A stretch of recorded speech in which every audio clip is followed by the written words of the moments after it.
It was 2 in the morning when Callum Brennan walked into his own hallway and stopped. Not because of a sound, not because of a threat, because of a time's wrist. She had reached up to wipe the top shelf, a slow, careful movement, and her sleeve slid down her forearm. The bruises were dark, deliberate. 5 pressure points fading from deep purple to the sick yellow of something that had been hurting for a long time. The kind of marks that don't come from falling, the kind that only come from fingers that closed too hard, too often, around something they had no right to hold. He almost looked away. Then he saw her face, the angle of her jaw, the way she tucked her chin when she concentrated, and just above her left eyebrow, small, pale, barely visible in the low amber light of the hallway, a scar. He knew that scar. He had been standing 3 feet away the afternoon she earned it. She was 9 years old, fearless in the way only children who haven't been broken yet can be, and she had gone over the chain fence behind the mat on Hester Street like she owned it. She didn't own it. The fence won. Blood ran down the side of her face and pooled at the corner of her eye, and she had looked at him small, scrawny, scared for her, and said, "Stop looking at me like that. I'm fine." She wasn't fine then. She was not fine now. Callum Brennan did not move. She was pregnant. Far along. The red uniform pulled tight across her belly, the fabric straining at the seams as she worked.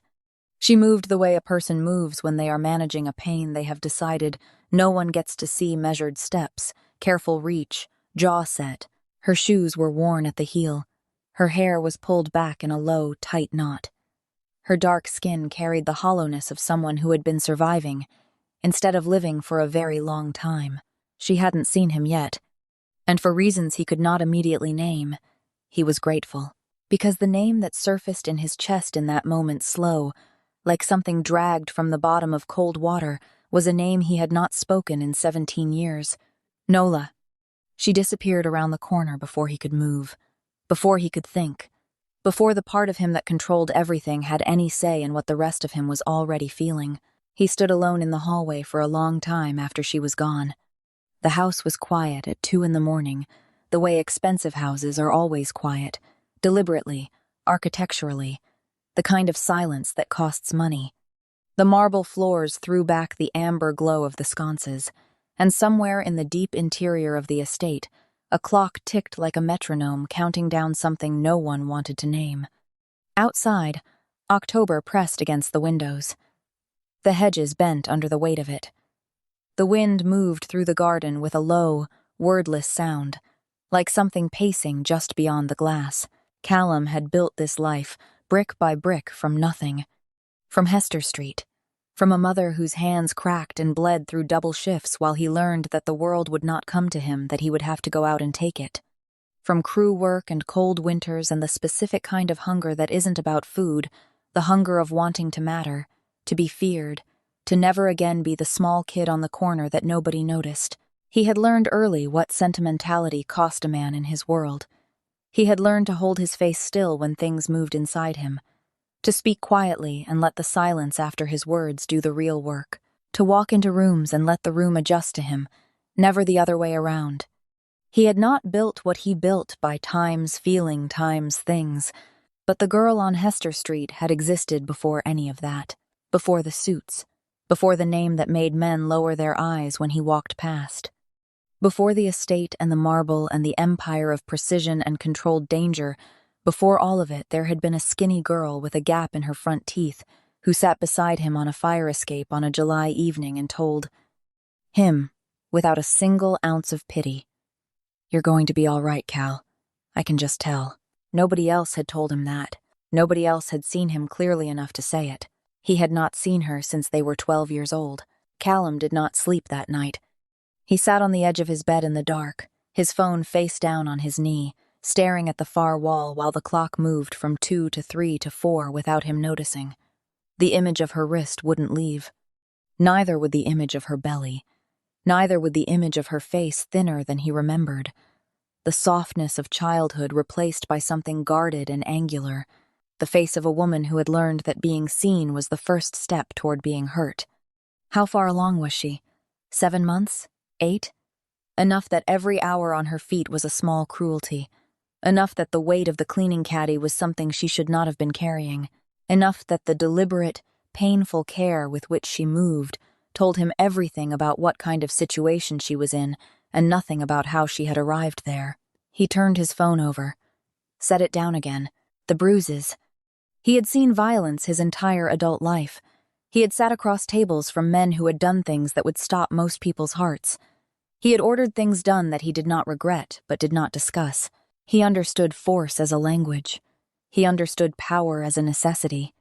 But those bruises were not power. Those bruises were time's cowardice. 5 points of pressure around the wrist of a pregnant woman, around Nola's wrist. Around the wrist of the only person who had ever looked at a frightened boy on a Hester Street fire escape and told him quietly, with complete conviction, that he was going to be all right. By 6 a.m, Callum was already downstairs. And now you know why he didn't sleep. Not because of the bruises, not because of the pregnancy, but because of a scar, one small mark above a left eyebrow that collapsed 17 years of carefully buried memory in a single hallway at 2 a.m. She was Nola Ferris. She was in his house. She had no idea he recognized her. And somewhere out in that city, the man who put those bruises on her wrists was already looking. This is not a rescue story. It is a story about a debt. About two people who knew each other before the world got to them, and what happens when one of them shows up broken, pregnant, and running inside the walls of the other's empire. Josephine hasn't been born yet. Garrett hasn't been stopped yet. And Callum Brennan is sitting in the dark, already deciding. If you need to know what happens next, and you do subscribe so you don't miss a single chapter of the Brennan Empire, drop a comment below.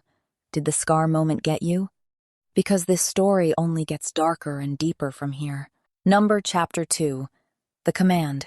The kitchen smelled like money. That was the only way to describe it. Dark roast coffee moving through a French press with the slow, deliberate patience of something that had never been rushed a day in its life. Warm bread from the stone oven. The faint herbaceous lift of fresh thyme from the prep counter. The kitchen ran like a machine, quiet and efficient. The staff moving through their morning tasks with the practiced silence of people who had learned quickly, and without being told twice that noise in Callum Brennan's home was not a neutral thing. He walked in at 6:14, still in last night's shirt. He hadn't changed, hadn't slept. The jacket was gone. The sleeves were rolled once at the cuff. He looked exactly like what he was, a man who had been awake all night making decisions, and who had arrived in this kitchen not for coffee, but for answers. The staff felt him before they saw him. It was a shift in pressure, the atmospheric change that happened whenever Callum entered a room where people were already nervous. Heads dipped fractionally lower. Movements became quieter, more precise. The young man stationed at the espresso machine found something urgent to concentrate on. The woman arranging the breakfast tray kept her eyes on the tray. Nobody looked directly at him. Nobody spoke. He moved through the kitchen like weather. Mrs. Tierney was at the far end of the service counter, clipboard in hand, running her finger down a column of names with the focused attention of a woman who treated household management like military logistics. She was the only person in the room who looked up when he entered. She was also the only person in the room who didn't flinch. Mr. Brennan. A greeting, not a question. The woman on the overnight crew. No greeting back, no preamble. His voice was low, unhurried, the voice of a man who had never once needed to raise it to be heard. Dark hair, pregnant, east hallway. Something moved briefly behind Mrs. Tierney's eyes. Not alarm, more like the careful recalibration of someone adjusting their read of a situation in real time. That would be Nola, she said. Been with us about 3 weeks. Came through the Hartwell agency. A measured pause. Excellent worker. Quiet. Thorough. Keeps to herself. Doesn't complain. The coffee machine exhaled behind him. The smell curled through the kitchen, rich and warm and obscenely comfortable. Somewhere beneath it, barely detectable, was the sterile chemical undertone of cleaning solution institutional, sharp, the smell of hard work dressed up as invisible. He had noticed it last night, coming off her uniform, noticed it against the cedar and leather scent of his own hallway. He noticed everything. Always. That was the job. Who assigned her to overnights? He asked. She requested them herself. Mrs. Tierney held his gaze steadily, said she preferred the quiet, said the hours suited her. A beat. I got the impression she needed to be somewhere specific, at a specific hour where nobody would be looking for her. Callum was quiet. Mrs. Tierney did not fill the silence. She had worked for him long enough to know that his silences were not empty. She's pregnant, he said finally. Yes, she's working overnight shifts, on her feet, carrying supplies, lifting, bending. Each observation landed flat, stripped of inflection, which somehow made each one heavier than the last. She insisted she could manage it. Mrs. Tierney's voice carried the quality of a woman not entirely comfortable with the situation she was describing. She was quite firm. I had the impression that pushing back on the shift assignment wasn't something she was willing to negotiate. Of course it wasn't. Callum understood now with the cold clarity of a man who had spent his entire career reading people under pressure. She hadn't requested nights because she liked the quiet. She had requested nights because nights were safer, because the kind of man who leaves bruises like that on a pregnant woman's wrist does his hunting during daylight hours, in places where she can be found. Nights meant fewer people, fewer questions, fewer faces she'd have to read for danger. She was hiding. Not from him. She hadn't known he was here. She had been hiding from someone else, and she had chosen the most invisible version of her life she could construct. A borrowed uniform, an overnight shift, a lowered head, and she had built herself a small, fragile shelter inside it.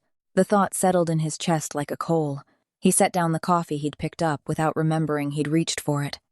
Move her to day shifts. His voice had not changed. Same register, same unhurried delivery. But the young man at the espresso machine went very still. Light duties only. Nothing that requires lifting, bending, or standing for more than 30 minutes at a stretch. Reassign whatever she was covering to someone else. Mrs. Tierney made a note without being asked. She may resist. Tell her it's policy. New directive from HR regarding staff in the 3rd trimester. Make it sound procedural. Boring. He paused. I don't want her to think it came from me. Mrs. Tierney looked at him then. Not with surprise. With something more careful, the look of a woman who had worked a decade in proximity to a man she respected but never fully understood, and who had just glimpsed something in him she hadn't seen before. She nodded once. He turned to leave. Mr. Brennan. Her voice stopped him at the threshold. He didn't turn around, but he didn't leave. The bruising on her arms is not new. I noticed it the 2nd week. I should have flagged it sooner. A long silence stretched between them. No, he said quietly. You flagged it now. He walked out. The kitchen exhaled behind him. Nobody spoke. Nobody moved for a full 30 seconds. The coffee finished pressing. The bread sat warm and untouched in the stone oven. And the thin, barely there scent of cleaning chemicals still hung in the air, fainter than the coffee, quieter than the bread, almost imperceptible, like something that had learned to exist in a room without asking permission. Callum was halfway to his office before he realized how tightly he'd been holding himself since the moment her name was spoken. He kept moving, but he left the office door open. Chapter 3. The library confrontation. The East Wing library smelled like cedar and old leather, and the particular quiet that only exists in rooms where serious men have made serious decisions. The fire had been burning since mid-afternoon. It threw long amber shapes across the Persian rug, across the spines of the books lining the floor-to-ceiling shelves, across the surface of the mahogany desk, where Callum sat with a file open in front of him that he had not looked at in 40 minutes. The room held warmth the way expensive rooms do, completely, generously, as though cold were simply not permitted entry. He had chosen this room deliberately. He told himself it was coincidence. He was a man who did not lie to himself, which made the lie more irritating than most. She came in just after 4. He heard her before he saw her, the soft, careful sound of the service door opening, footsteps that belonged to someone who had trained themselves to move as though the floor might punish them for making noise. She carried a cloth and a spray bottle and moved directly to the far shelves without looking toward the chairs by the fire. the practiced invisibility of a woman who had made an art form of not being noticed. Callum watched her from the periphery of his vision and did not move. She was wearing the day uniform now, same red, but cleaner, freshly pressed. Her dark hair was pulled back tight at the nape of her neck, not a single strand permitted to be anything other than contained. Her shoulders sat high and careful. The swell of her belly moved with her as she reached for the lower shelf, and he watched her pause, recalibrate, brace one hand flat against the wood before attempting the upper row. She was in pain. She was hiding it. She was doing both with the quiet, determined competence of a woman who had been hiding pain for so long it had become a reflex. The fire cracked. She didn't startle. She absorbed the sound and kept moving. He let 30 seconds pass, then 20 more. Nola! Her hand kept moving for exactly one stroke of the cloth. Then it stopped. The room held its breath. Nola Ferris. The spray bottle hit the floor. It didn't shatter, bounced once against the rug, rolled 2 inches, stopped. In the silence of the library, it sounded enormous.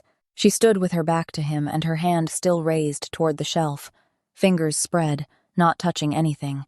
Her breathing had changed. He could see it in the movement of her back, the way her ribcage expanded and contracted with a deliberateness that had nothing to do with calm and everything to do with the performance of it. She did not turn around. 5 seconds. 10. Sit down, he said. I'm working. Her voice was low, careful, stripped of everything except the minimum required to form words. Sit down, Nola, please.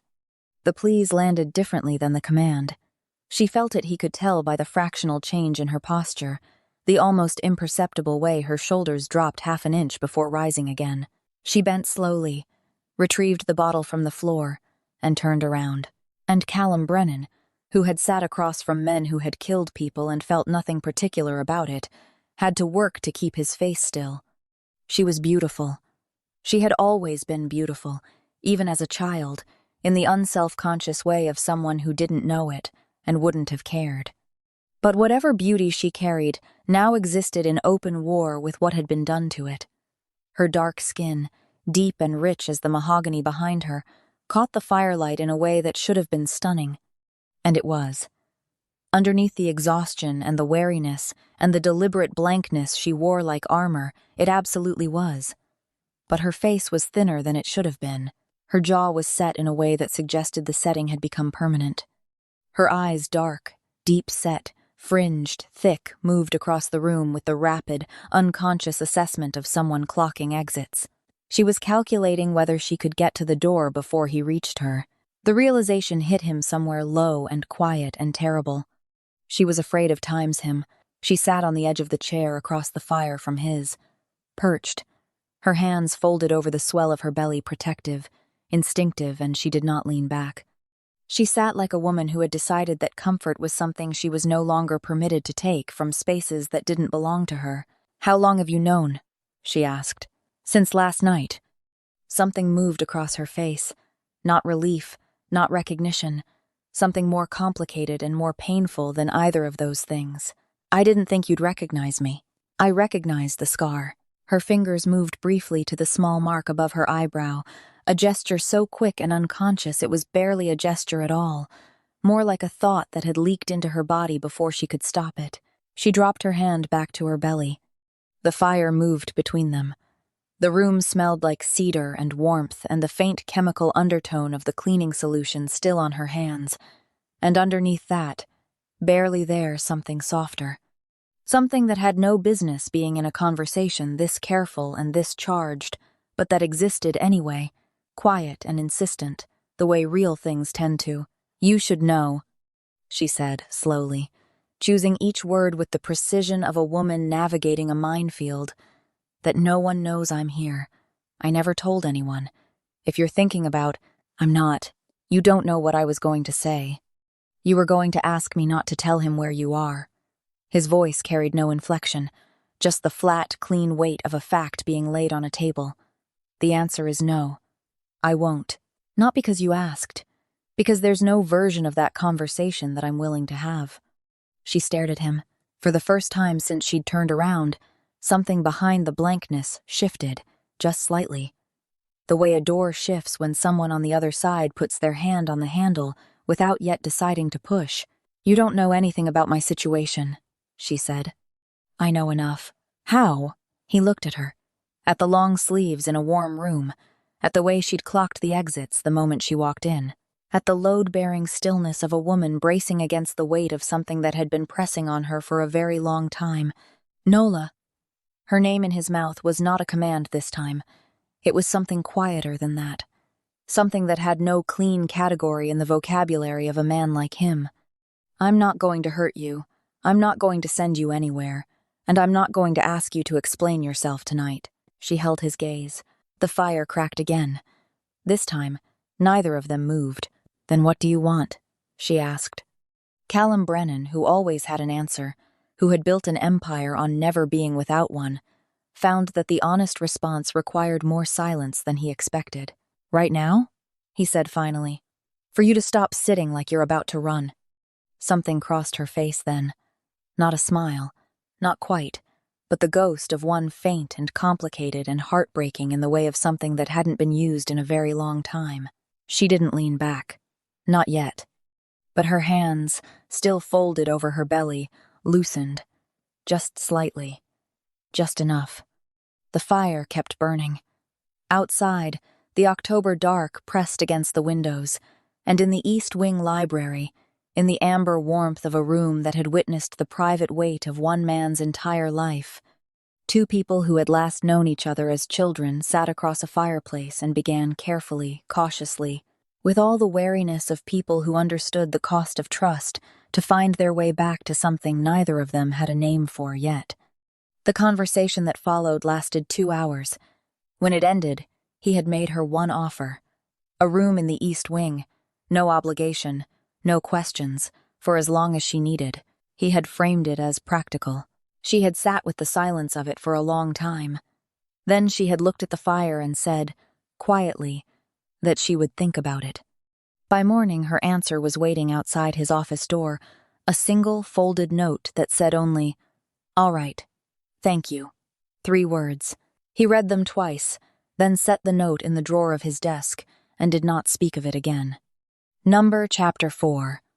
The Walls We Build. The guest suite on the 2nd floor was the kind of room that made people feel guilty for being unhappy in it. Ivory walls, heavy drapes in deep slate that pooled slightly at the floor.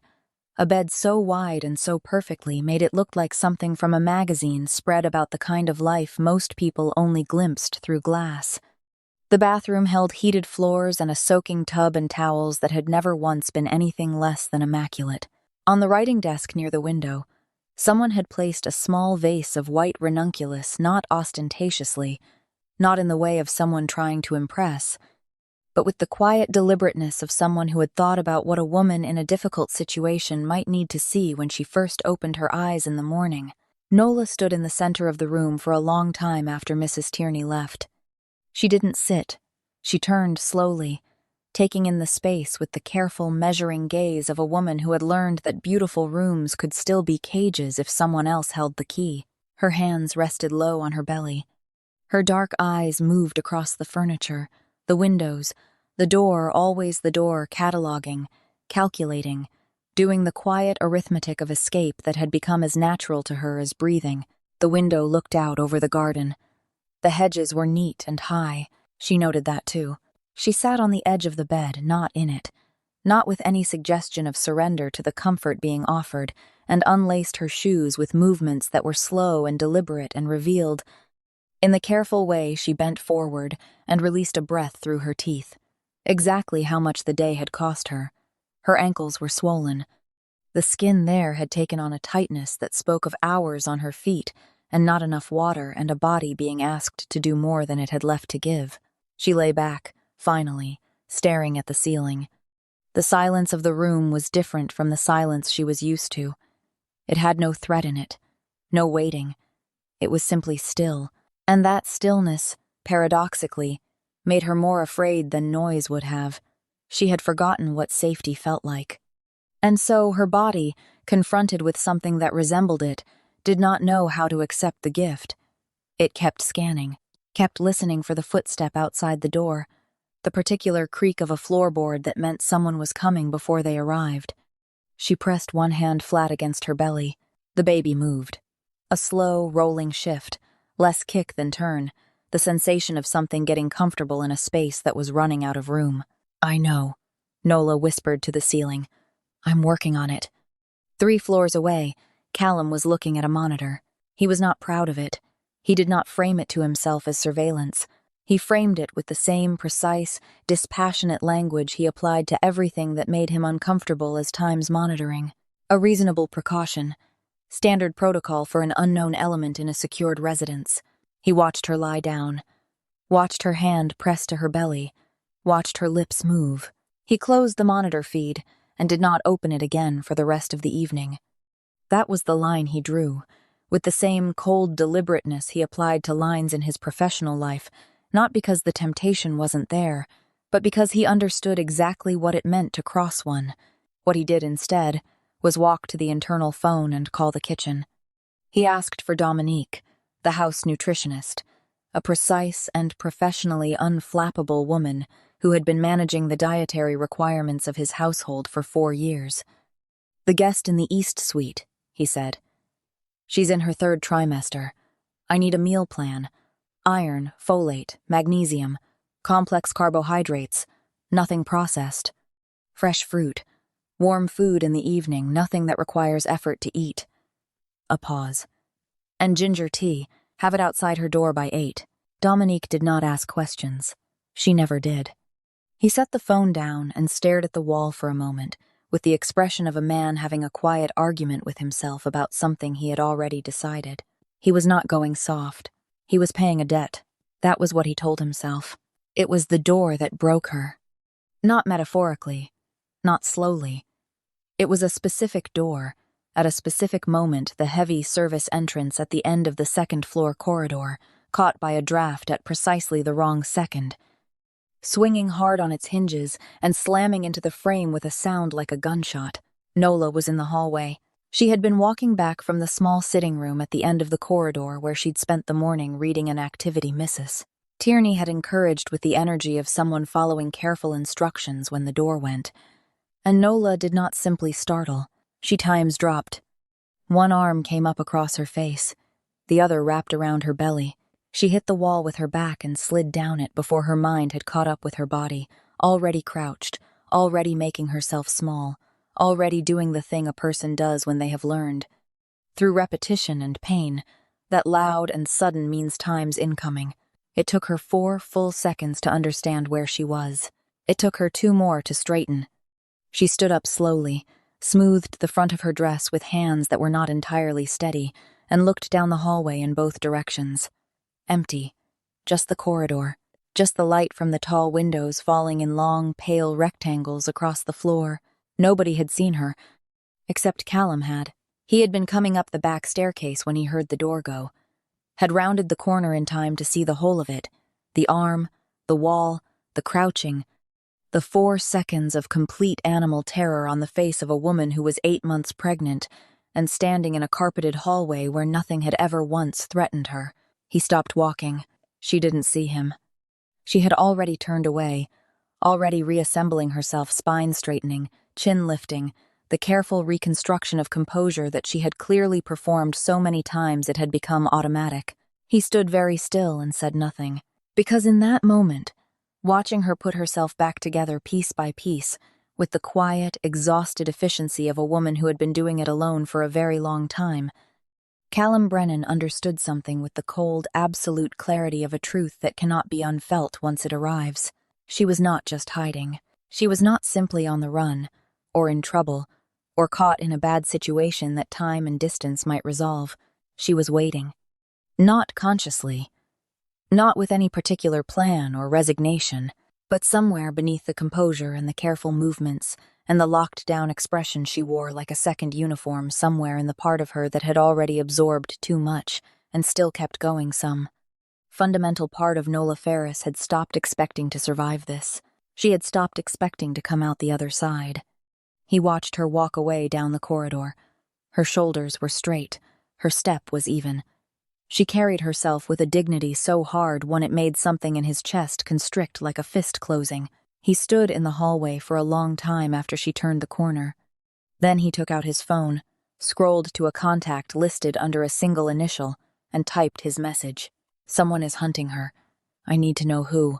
Everything you can find. He pressed send, pocketed the phone, walked to the window at the end of the corridor. Outside, the garden was gray under an overcast October sky. The hedges stood rigid and dark. The fountain at the center had been turned off for the season still, and cold and waiting for a warmer time. Then he turned and walked in the direction she had gone, not following, not watching, just moving through the same house, breathing the same air, present, in the way of someone who has decided, without ceremony or announcement, that presence is no longer optional. Whatever was coming for her, it would have to come through him first.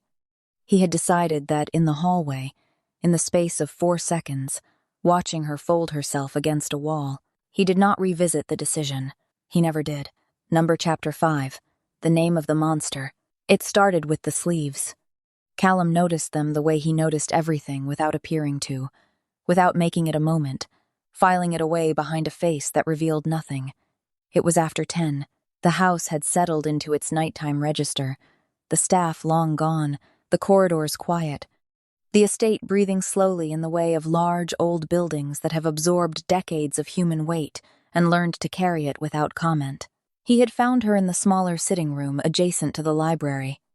Not the grand fireplace room that one she still seemed to approach with the caution of someone unsure of their welcome in a space that had witnessed too much of their own vulnerability. This one was smaller.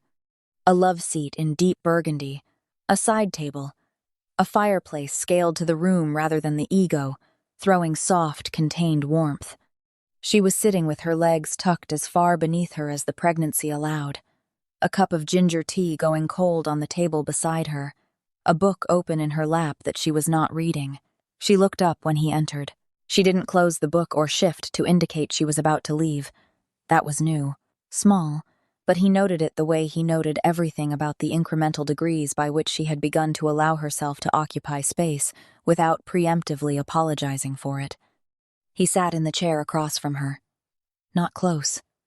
The fire between them, the room around them, the quality of late-night silence that turns ordinary spaces intimate without anyone's permission.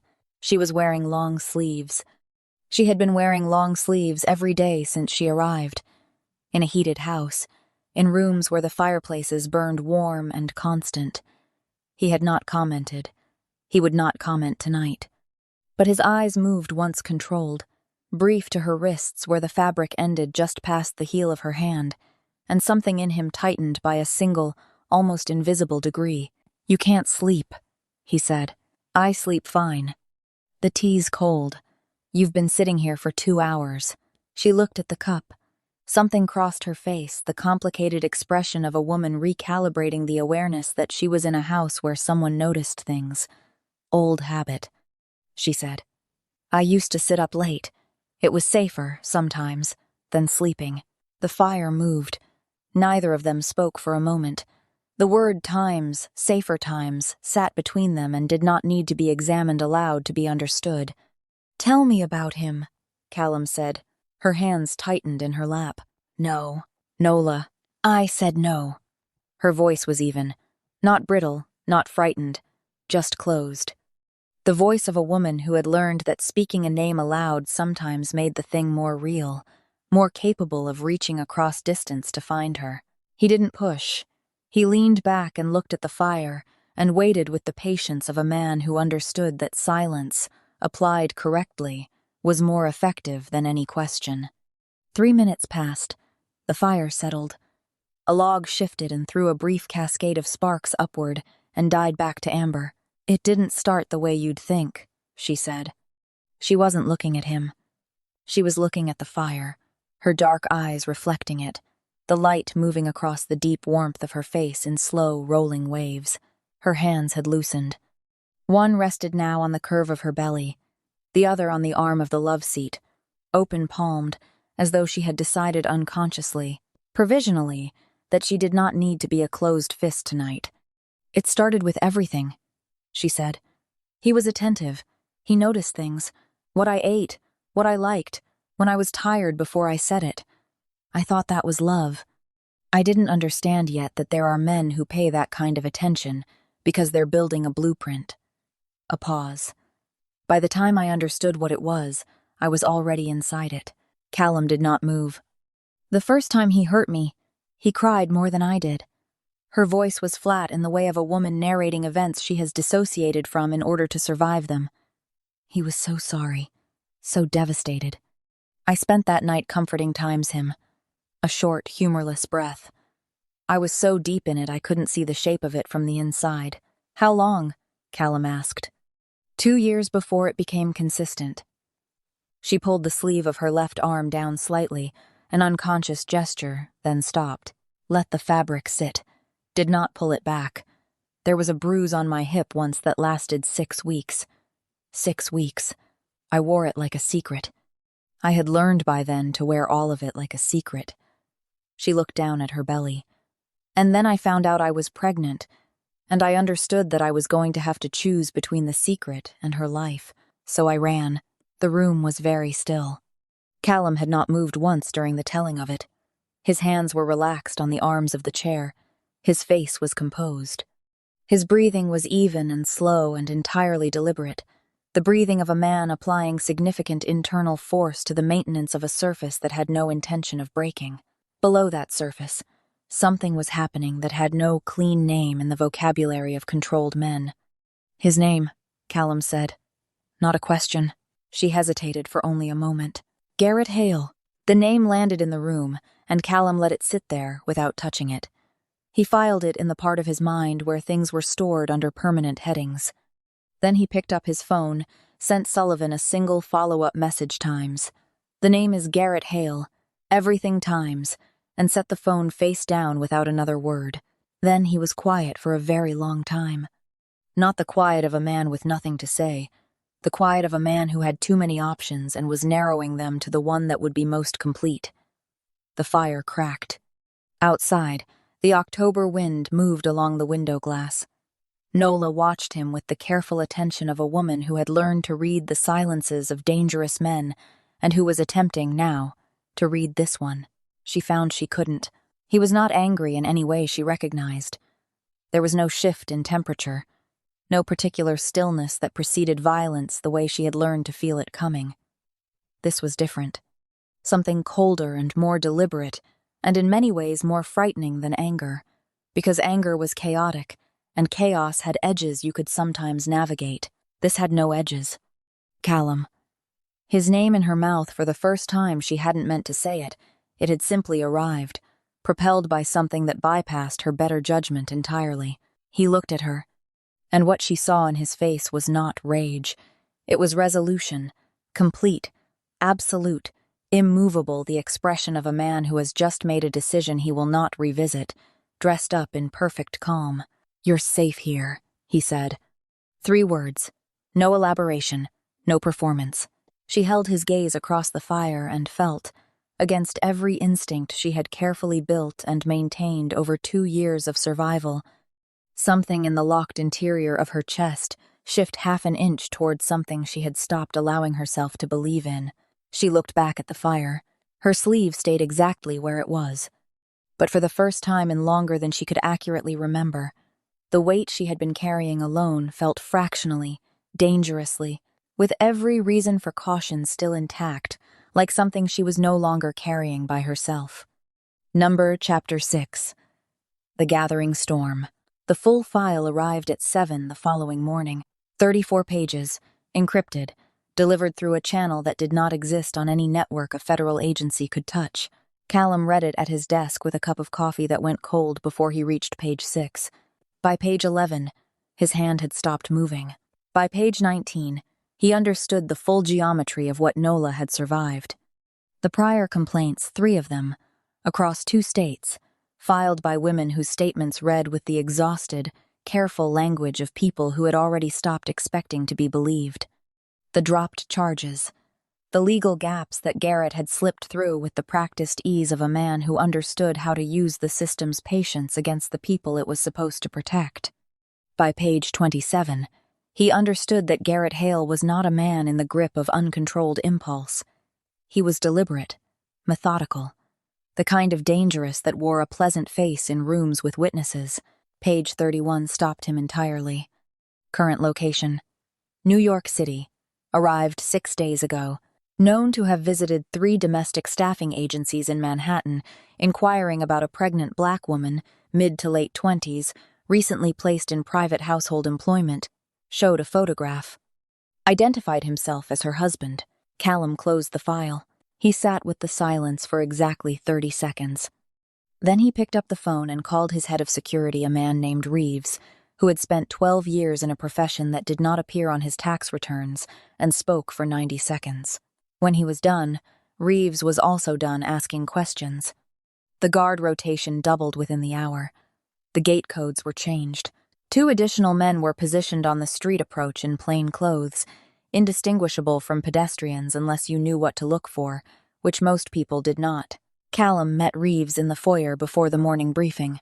"If he comes near this gate," Callum said, his voice carrying no particular heat, the most dangerous kind, "he stops breathing." Reeves nodded once. No elaboration was required. None was offered. He found her in the garden just after noon. The October air had softened slightly, the hard cold of the previous week easing into something merely gray and still. She was standing near the dormant rose bed at the far end of the path, her dark wool coat one of several misses. Tierney had arranged without attribution wrapped around the full curve of her hands deep in the pockets, her face tilted up toward a sky that had nothing particular to offer. She heard him approach on the gravel and did not startle. Another new thing, small but real. "You should be inside," he said. "I needed air." She didn't look at him. "The room is beautiful, but beautiful rooms can feel very small." He stood beside her, not close enough to crowd, close enough that she would know he was present, which was different. The garden was stripped back and quiet, the beds reduced to their winter architecture, bare stems, dark earth, the stripped elegance of things that had chosen dormancy over pretending. It should have looked like absence. It looked, instead, like patience. "He's in the city," Callum said. He felt her go still beside him in the total way of a body that has absorbed a blow it was already braced for. She said nothing for a long moment. "How close?" "Not close enough to matter." A pause. "And he won't get closer." She turned her face away from him. Her jaw was set. Her dark skin had taken on the tightness that preceded tears. She had likely decided she was no longer permitted to cry, the expression of a woman at war with her own grief, winning on discipline alone. "Nola." She shook her head, a small, tight movement. "Don't." "Not yet." He reached up. It was not a calculated gesture. It was not the move of a man who had weighed the implications and arrived at a decision. It was simply his hand, moving to the side of her face before the thinking part of him had issued any instruction. His thumb, brushing the single tear that had escaped her control along the curve of her cheekbone. His rings were cold from the air. Her skin was warm beneath them, impossibly warm, carrying the heat of a body that had been working very hard for a very long time just to remain intact. She didn't pull away. She closed her eyes. And something moved through her, in the stillness of that contact. Not relief exactly, not surrender, but the specific, aching exhale of a woman who had been holding herself together alone for so long that the simple weight of someone else's steadiness felt like more than she had words for. Her lips pressed together, her throat moved. She stood inside the cold and the gray and the bare winter garden, and let herself, for exactly one moment, be held by something she had not asked for and could not yet afford to name. Then she straightened. He let his hand fall. "Nothing will happen to this baby," he said, low, absolute, the kind of words that don't arrive with asterisks or conditions. She opened her eyes and looked at him, at the cold certainty in his face, at the absence of performance in it, no comfort offered for comfort's sake, no reassurance dressed up as more than it was. Just the flat, immovable truth of a man who made promises the same way he made decisions, once, completely, without revision. She nodded. One small movement. her cheek pressing for just a fraction of a second into the cup of his hand before she turned back toward the house. He stood in the garden alone, looking at the bare rose beds and the gray sky above them, and felt the quiet, irreversible weight of a man who has just crossed a line he drew for himself. There was no going back from a touch like that. He had known it before his hand moved. He had moved anyway. Chapter 7. Labor and Shadows. It began with a sound he almost didn't hear. 3:57 in the morning. Callum was at his desk. He rarely slept more than 4 hours. A habit built from years of operating in a world where the most dangerous things happened in the dark, when the intercom from the guest corridor clicked on and then went silent. Not a voice, just the open channel sound of someone who had pressed the button and then lost the words. He was moving before he had consciously decided to move. The corridor was dim, the night lighting reduced to its lowest register, the long hallway breathing quietly in the way of a house deep in its own sleep. He reached her door in 40 seconds. He didn't knock. He opened it with the efficiency of a man who has permanently suspended the luxury of hesitation. She was on the edge of the bed, both hands pressed flat to the mattress behind her, arms locked, holding herself upright through what was visibly costing her a significant amount. Her dark face was drawn tight with effort, her jaw set. Her eyes, when they found his across the room, carrying the controlled terror of a woman who understood what was happening to her body and was not yet ready to say it out loud. Her forehead was damp. Her breathing was shallow and fast and deliberate, the breathing of someone managing a wave they could feel building underneath them. "It's too early," she said. Her voice was steady in the way that things are steady when they are held together by force alone. "How long?" The pressure started maybe an hour. I thought it would pass. A breath. Sharp, pulled in hard through her nose. "It's not passing." He crossed the room, crouched in front of her so that his eyes were level with hers, not towering, not commanding, simply present in the direct, unambiguous way that left no room for the loneliness of suffering in front of someone who isn't fully with you. "Can you stand?" "Yes." She was already trying. He put one hand on her forearm, steady, firm, no hesitation, and she rose with the combined effort of both of them, her fingers closing around his wrist with a grip that told him everything about how frightened she was beneath the composure. She was wearing a loose gray top and dark leggings, her feet bare, her hair loose for the first time he had seen it unpinned from its careful knot, falling in soft, dark waves past her shoulders, framing the full, exhausted beauty of her face in a way that was entirely at odds with the clinical emergency unfolding around it. "Shoes," he said. "Callum. Shoes, Nola. Then we go." The car moved through the pre-dawn city like something that had decided traffic laws were a polite suggestion. Callum drove, both hands on the wheel, his eyes fixed on the road with the total, predatory focus of a man who had driven fast in bad situations before, and who understood that the space between where you are and where you need to be is not a place to spend more time than absolutely necessary. Beside him, Nola had both hands pressed to her belly and was breathing in patterns in through the nose, out slow, in again, the deliberate rhythm of someone fighting to stay on top of something that wanted to pull her under. The city outside the windows was dark and almost empty, the streets slick from earlier rain, the traffic lights cycling through their meaningless sequence for the benefit of no one. He ran two of them. "Talk to me," he said, not a request. "I'm here." Her voice came out thinned, slightly breathless. "I'm still here. Keep talking." "About what?" "Anything." His eyes stayed on the road. "Just keep your voice where I can hear it." A silence. Then, "I used to think about what I'd say to her. The baby. The first thing." Another breath, held hard at the peak. "I had a whole speech prepared, and now I can't remember a single word of it." "You'll remember when you see her." "You don't know that." "No," he said. "But I know you." She said nothing, but her breathing shifted not easier. The contractions had moved beyond anything breathwork could fully manage, but something in the quality of it changed. The tonal shift of a person who has just remembered they are not entirely alone. He got her to the hospital in 11 minutes. The distance required 14. The delivery floor was all fluorescence and controlled urgency. the atmosphere of a place where the ordinary and the extraordinary happen in adjacent rooms simultaneously. A nurse met them at the entrance Callum had called ahead from the car, and Nola was moved into a wheelchair before she had fully processed arriving. He walked beside the chair, his hand on the back of it. Present. Solidly, immovably present. They got her into a room. The nurse began assessments with quick, professional economy. A doctor appeared within minutes. Numbers were exchanged in the clipped language of medical urgency. Callum stood at the edge of the room and absorbed all of it without moving. The nurse looked at him. "Are you the father?" He opened his mouth. "Yes," Nola said. He looked at her. She was not looking at him. She was looking at the ceiling, her chest rising and falling with concentrated effort, her dark hands gripping the bedrail on both sides. The nurse moved on.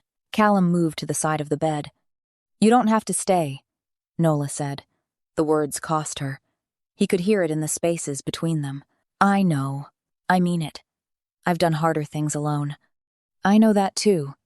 He pulled the chair from the corner to the bedside and sat without ceremony, settling his forearms on the bedrail, bringing himself level with her. "I'm staying anyway." She turned her head and looked at him then. Really looked past the composure and the careful calculation of what she could afford to take from people who might take it back. Her eyes were dark and deep and frightened in the way of someone standing at the edge of something enormous. "I'm scared," she said. It came out so plainly, so stripped of performance, that it landed somewhere below the armored part of his chest that had never once permitted anything to pass without inspection. "I know," he said. "I've got you." He reached across and covered her hand with his. Her fingers turned over and locked into his without deliberation, without hesitation, with the uncomplicated grip of a person taking hold of the only solid thing in reach. The monitor beside the bed measured and announced. The fluorescent light held its flat, relentless vigil.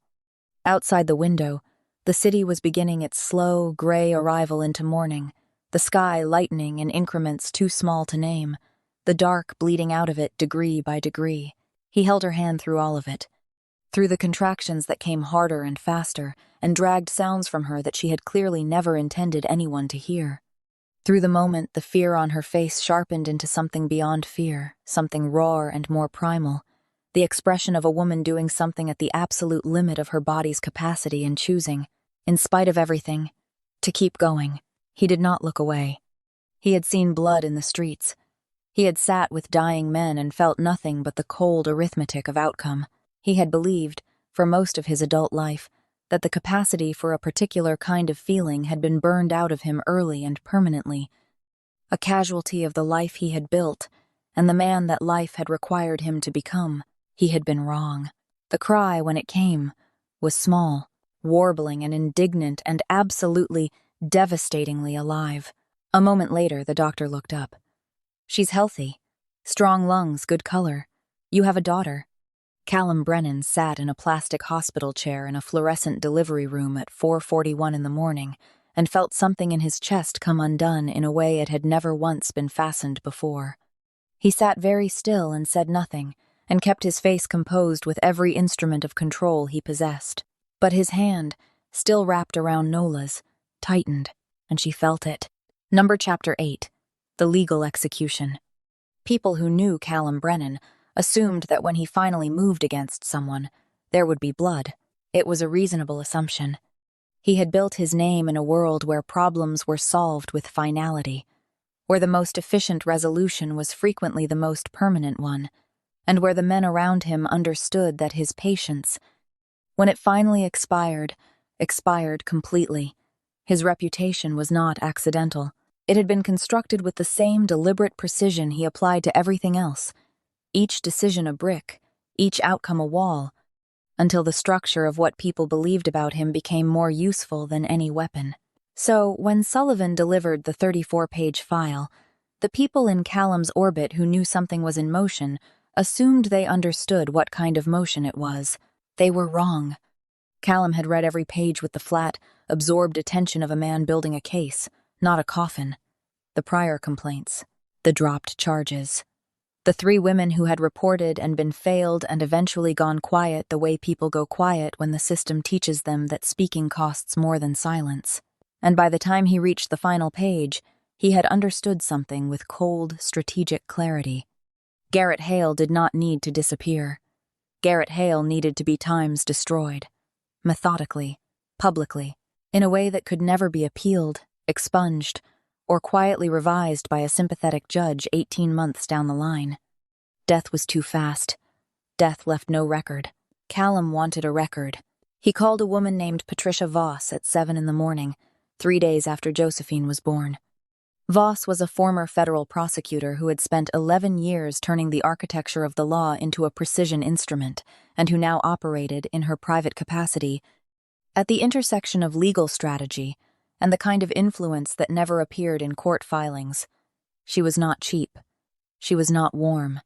She was extraordinarily good at what she did, and what she did, when properly motivated, was make men like Garrett Hale wish they had made different choices in the specific, irrevocable way that a prison sentence communicates. The conversation lasted 22 minutes. Callum laid out what Sullivan had compiled: the prior victims, the dropped charges, the gaps in the legal record, the recent assault in the Bronx a woman Garrett had attacked outside a staffing agency, mistaking her for Nola, leaving behind fingerprints and a witness with perfect recall and absolutely no motivation to be generous. The new charge alone was enough to open the door. The dossier was enough to seal it permanently. 8 years, Voss said, reviewing the file. Minimum. If I take this to Harris at the DA's office with the prior pattern attached, 8 years is conservative. Take it to Harris, Callum said. This is thorough. A pause, the sound of pages turning. Whoever compiled this was motivated. Yes, Callum said.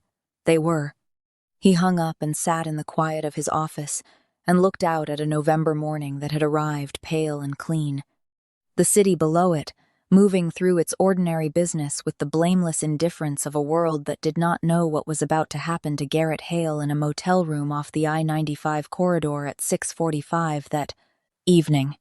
The room announced its own desperation without trying, peeling wallpaper at the seam above the bathroom door, a carpet that had absorbed too many years of bad decisions, a window that looked out over a parking lot full of cars that all seemed to be waiting for someone who wasn't coming. Garrett Hale had been in this room for 4 days, moving between it and the street in the cagey pattern of a man who believed he was hunting when he was, in fact, already surrounded. He was on the phone when they knocked. He opened the door with the arrogance of a man who had never once been made to account for himself, who had moved through his entire life with the confidence of someone who believed that the women he hurt were extensions of his will, rather than people with the capacity to be believed. The badge came first. Then the second officer. Then the third. Garrett Hale. You're under arrest for the assault of Monica Reyes, Bronx County, November 4th. You have the right to... This is insane. His voice climbed immediately. Not fear, not yet, but the hot, reflexive outrage of a man whose primary relationship with consequences had always been avoidance. I want a lawyer. Right now. And somebody better tell me where she is, because she is times mine, times she is my, times property times, and whatever she told you. The officer at his right said nothing, simply applied the cuffs with the efficient, unhurried calm of someone who had heard this specific speech, in this specific register, more times than he could usefully count. The door of the motel room closed behind them. The parking lot received the sound of it without comment. The hospital room held the golden quality of early morning light, soft, low-angled, slipping through the blinds in warm parallel lines that fell across the bed, across the white blanket, across the small, perfect, sleeping weight of Josephine. She was 5 days old. She had her mother's nose, her mother's mouth. The same dark, luminous skin, fresh and impossibly soft, catching the morning light in a way that made the room feel, despite its clinical dimensions, like something sacred. Nola was sitting up against the pillows, Josephine nested in the crook of her left arm, both of them occupying the stillness of new mothers and new daughters in the first days of their acquaintance. The getting-to-know-you quiet of two people who are already everything to each other and are only just beginning to understand the dimensions of it. She looked different. Not rested, she would not be rested for a long time, and she knew it. but something in her face had shifted since the birth. The angular guardedness, the load-bearing wariness that had structured her expression for every day he had known her in this iteration of their lives, it had not disappeared, but it had loosened, the way a fist loosens when the threat that caused it finally passes. Callum knocked once on the open door and stepped in. She looked up. Her dark eyes moved to his face and read it with the rapid, instinctive intelligence of a woman who had spent years learning to extract critical information from the expressions of dangerous men. She found something there that made her go very still. "Tell me," she said. He crossed the room, sat in the chair beside the bed, forearms on the bed rail, bringing himself level with her. He looked at her face first, then down at Josephine, sleeping with the complete and total commitment of someone who has decided the world can wait. "Garrett was arrested last night," he said. 6:45. The assault in the Bronx gave the DA everything they needed to open the prior pattern. Voss presented the full file this morning. A pause. "He's looking at 8 years. Minimum." The silence that followed was not empty. It was the silence of a woman setting down something she had been carrying for so long she had forgotten the weight was not native to her body. He watched it move through her, the physical process of a terrible tension unwinding from a person who had held it so long it had become structural. Her jaw released. Her shoulders dropped a full inch. The hand not holding Josephine opened against the blanket, palm up. Fingers spread the unconscious gesture of someone who has just stopped bracing. Her eyes filled. She did not apologize for it, did not turn away. She sat in the soft gold morning light with her daughter in her arms, and let the tears come with the quiet, dignified simplicity of someone who had earned every one of them. Callum did not move. He did not offer comfort in words because words were not what this moment required. He simply sat and was present fully, solidly, without agenda in the way that he had come to understand. Was the only kind of presence that meant anything to a woman who had learned to distrust every version of it. The light moved slowly across the bed.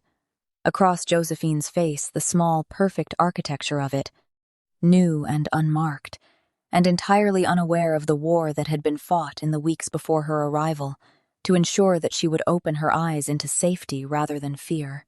"Thank you," Nola said finally, barely above a whisper. He looked at her. At the fullness of her face in the morning light, the deep warmth of her skin, the dark eyes still bright with tears, the beauty of a woman who has survived something and knows it, and is only now, in this room, in this light, beginning to believe that surviving was allowed to mean something. "You don't owe me that," he said. "I know." She looked down at Josephine. "I'm saying it anyway." The sun climbed another degree through the blinds. The room held its gold. And in the silence of that hospital morning, something between them settled into a shape that neither of them had words for, yet not because the words didn't exist, but because some things, when they are new and real and hard-won, deserve to be felt completely before they are named. Chapter 9. Tuesday. 6 months is not a long time. It is long enough, however, to learn how someone takes their coffee. Long enough to recognize the sound of a particular laugh from 3 rooms away. Long enough for a 6-month-old girl with her mother's eyes and an entirely personal opinion about the world to decide, with the absolute sovereign authority of very small people, that a certain dark-haired man with cold rings and a dangerous profession was, without question, her favorite person in any room he entered. Nola's apartment was on the 4th floor of a building in Brooklyn that caught the afternoon light through west-facing windows and held it longer than seemed architecturally fair. It was not large. It was not the estate. It was hers, every corner of it chosen deliberately, every piece of furniture acquired through her own effort, the accumulated material evidence of a woman reconstructing her life on a foundation that belonged to no one but herself. She had been insistent about that part. Callum had offered. Once. Cleanly, without pressure or performance.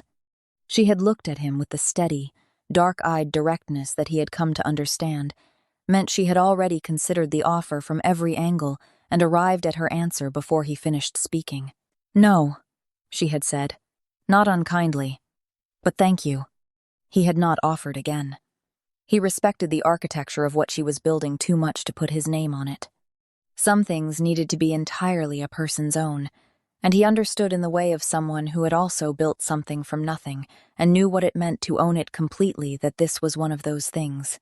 What he did instead was show up on Tuesdays. It had begun without announcement or design.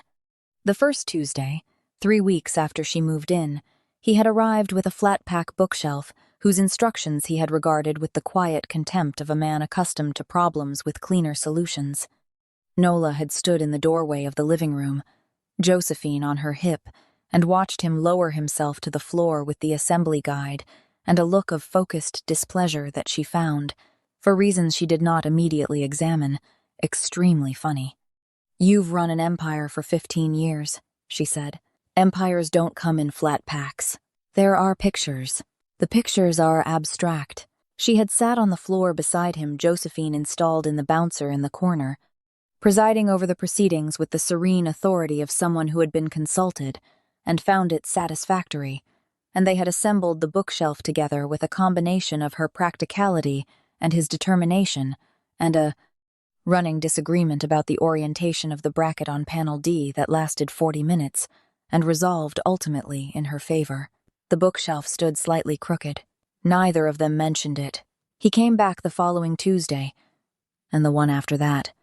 No announcement, no formal arrangement, simply a knock at 4 in the afternoon, a bag from the decent Italian place 3 blocks over that Nola had mentioned once in passing, and the easy comfort of 2 people who had stopped needing to justify their presence to each other. This Tuesday, Josephine was on the rug. She had recently discovered that the distance between lying down and sitting up was negotiable, and she was applying herself to this discovery with the total, joyful commitment of someone for whom the world is still entirely made of firsts.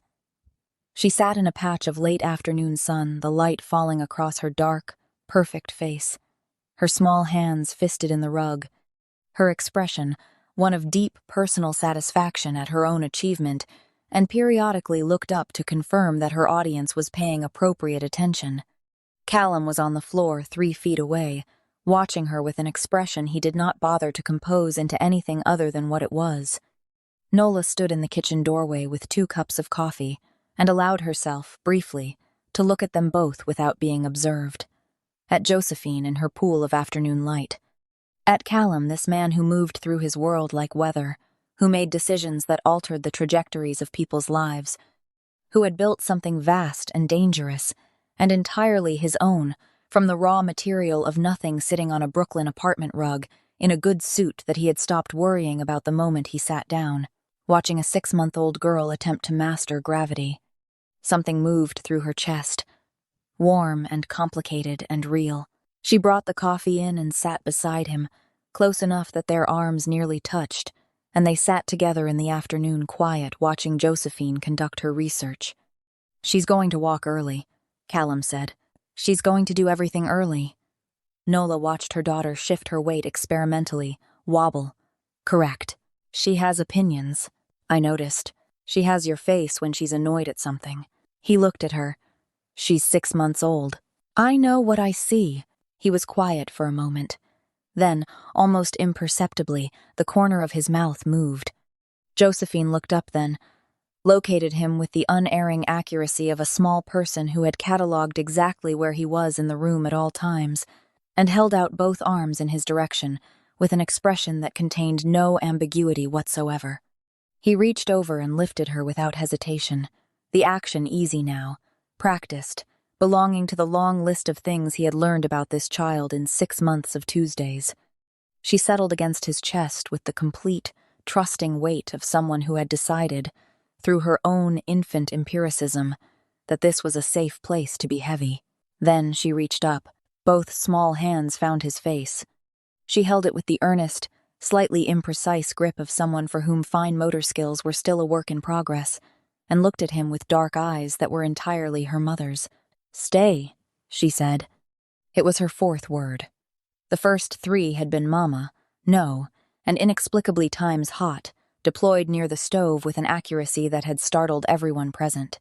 This one was different. The room was very quiet. Callum sat with a 6-month-old girl holding his face in both hands, her small thumbs pressing into his cheekbones with cheerful disregard for the protocol of such moments, and said nothing. His throat moved once. His eyes, which had stayed composed through the worst rooms of his life, were doing something at the edges that he would not have permitted in any other space. He looked at Nola. She was looking at him with the full, unhurried attention of a woman who was no longer afraid to look directly at things she felt. Her dark eyes were soft and clear and certain in the way of someone who has survived something difficult and arrived, on the other side of it, at a version of themselves they recognize and trust. She didn't say anything.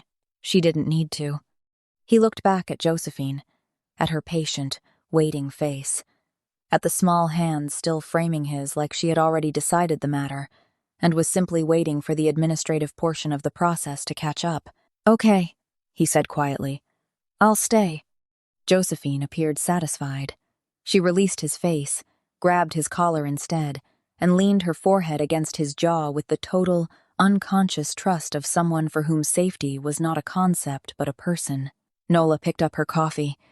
The afternoon light moved slowly across the rug, across the crooked bookshelf on the far wall, across the small, ordinary, hard-won landscape of a life being lived without fear. Outside, Brooklyn continued its indifferent, abundant business, the street noise drifting up in warm, distant layers, the city carrying on the way cities do, enormous and unhurried, and entirely unaware of what had just happened in a fourth-floor apartment where the west windows held the light too long. Inside, it was quiet. Not the quiet of an empty house at 2 a.m, counting threats. Not the quiet of a woman making herself small so that no one would notice her. Not the quiet of a man sitting alone in the dark, turning his phone over in his hands, unable to name what he was missing. This quiet was different. This quiet was the sound of 2 people breathing in the same room, without armor, of a baby sleeping against a man's chest with her fist in his collar, of coffee going warm in 2 hands that were, for the first time in longer than either of them could honestly calculate, entirely at rest. It was ordinary. It was the most extraordinary thing either of them had ever been given, and neither of them moved to disturb it. If you felt every heartbeat in this story, the bruises, the fire, the silent promises, the 4 a.m. drives, and the Tuesday afternoons that changed everything, then you already know that Dark Redemption is the most powerful love story there is. Like and subscribe for more tales from the shadows where broken people choose each other anyway. Who would you want in your corner when the world goes dark? Tell us in the comments. And for the next chapter of the Brennan Empire, click the video on your screen right now